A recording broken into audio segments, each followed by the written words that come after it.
Eu comecei a fazer mestrado na Faculdade de Arquitetura e Urbanismo da Universidade de São Paulo em 2019. Eu entrei no programa de pós-graduação em Design, que é onde eu estou pesquisando processos criativos.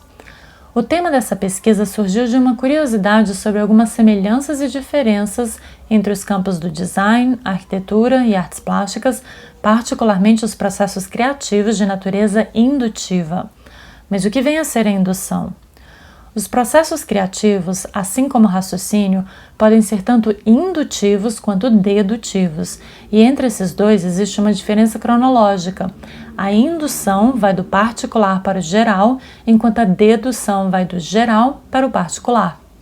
Por exemplo, quando um artista começa a trabalhar com um material sem ter uma ideia prefigurada e ele vai experimentando, sentindo o material e a partir disso vai tendo ideias, essa é uma abordagem indutiva, porque não se prefigurou a forma para depois executá-la.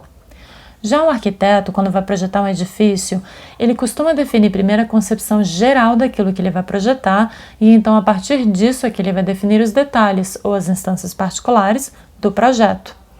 Mas como é que se faz para pesquisar a indução em processos criativos?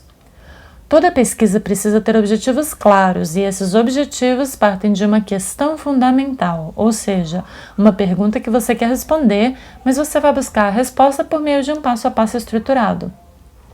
Se eu separo meu problema de pesquisa em partes, fica mais fácil entender o que a gente precisa buscar em termos de informação, onde eu posso encontrar essas informações e como eu vou coletar, preparar e analisar tudo isso.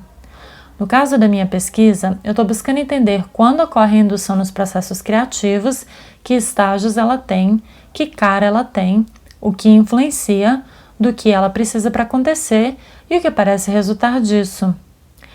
Então, à medida em que eu vou entrevistando designers, arquitetos e artistas, observando eles em ação, lendo sobre o tema, coletando arquivos e imagens, eu vou também analisando todos esses dados, buscando identificar padrões abstratos de associação, ou seja, tentando entender o que está por trás de tudo isso.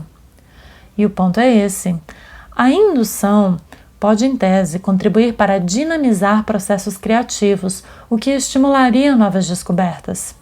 E quanto melhor a gente entender como funcionam seus mecanismos, melhor as pessoas poderiam tirar proveito disso em seus próprios processos criativos, não só no design, arquitetura e artes plásticas, mas em outras áreas também. E é essa contribuição que eu gostaria de oferecer com essa pesquisa.